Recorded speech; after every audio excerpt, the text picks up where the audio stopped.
Thank you so much for watching Landumc Goes There. Please subscribe and hit the like button and the bell notification button. The Brady Bunch hit the air September 26, 1969, and ran until March of 1974 on ABC. It was a story, as everybody knows, about a large blended family of 6 children, 3 boys and 3 girls.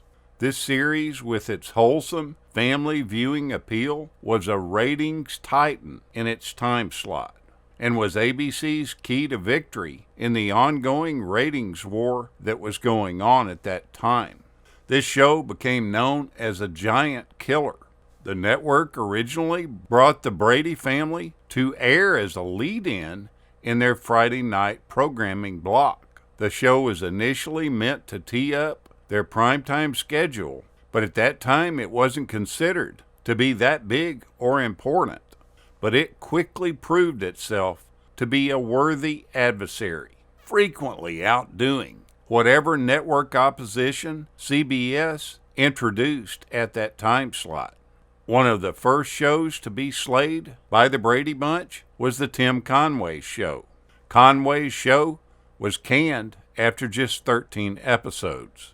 CBS did everything they could to dethrone this powerhouse show. They ran the gamut as far as genre and tone in an attempt to do this, but nothing worked.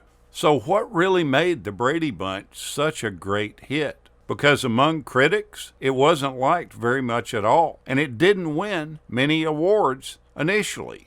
The studio quickly realized that it had what they called heartland appeal.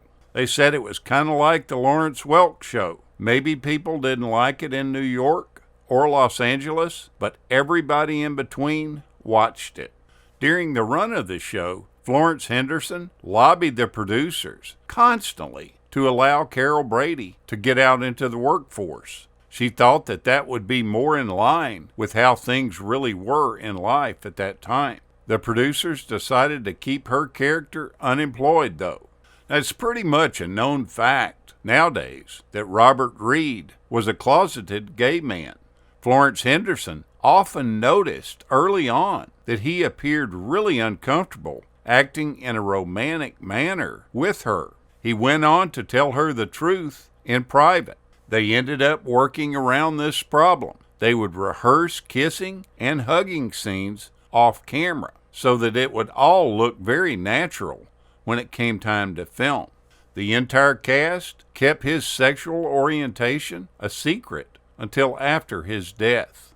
The family dog Tiger was killed by a car in season 1 before the filming of episode 5 was complete. A replacement dog proved to be unworkable. Tiger's doghouse remained on the set, though, but it wasn't done as a remembrance to the dog. What really was the reason that it stayed there was that one of the studio lights on the soundstage fell and burned a hole through the astroturf, and that doghouse was used to hide that burn spot.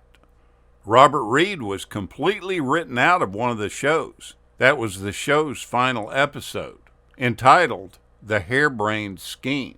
You see, he had an argument with the producer over what he considered a completely ridiculous storyline, with Greg's hair turning orange from hair tonic. But he did remain on the set for its filming. Studio security offered to remove him from the set, but the producer said that wasn't necessary because he didn't want to do this in front of all the kids. He really disliked this role as Mike Brady, and the only reason that he took the part was because the producer told him that the show would be serious, boundary-pushing look at modern-day family life. The producers even considered the possibility of hiring a new actor to play Mike, or actually even killing the character off altogether. And this probably would have happened had it been renewed for a 6th season. The only reason Reed stayed with the show was out of his loyalty to the rest of the cast. Now, there's some craziness that went on the sets and after the production wrapped. with some of the very wholesome characters that we saw on the show. Susan Olsen, who played the young, cute little blonde, recently has talked about the fact that she used to grow drugs and hooking up with other co-stars on the set. She's also talked about what Marcia Brady was really like. That would be Maureen McCormick. Rumors abounded that this cute little girl went on to be a drug dealer. And technically, what they were talking about was that she and her husband grew marijuana hydroponically. This was all during a time when this was a big no-no. She states she didn't use the drug at all, but they sold it. Now, Susan was not the only seemingly squeaky clean castmate with a troubling hobby. She's talked about how Maureen McCormick used to love to shoplift from stores. You see, Maureen was friends with a girl named Susan Cowsell, who was a member of the family band that the Partridge Family was based on. These two went to school together, and they would apparently shoplift just for the fun of it, until they eventually got caught, which led to Maureen fleeing the scene and hiding in her car, leaving the other Susan to get in trouble for the deed. After this successful show, she struggled with drug addiction that completely ran her life for a while. She ended up, even at one point, trading sex for drugs with a Hollywood cocaine dealer who eventually went to jail. She also allowed an older man that she met at the Playboy Mansion to videotape her completely nude in exchange for drugs. Eventually, she did become sober and is now completely at peace. It just shows that things aren't always the way they seem. Susan Olsen also states that there was a little bit of fooling around going on the set. She felt they lived such sheltered lives, being child stars, that they were forced into feelings or romances with their counterparts on the show. She and Bobby Brady used to sneak off into the doghouse that we talked about earlier and make out. Now, she states that this happened when she was 9 years old. This seems awful young to me, but maybe I'm just living in a different world.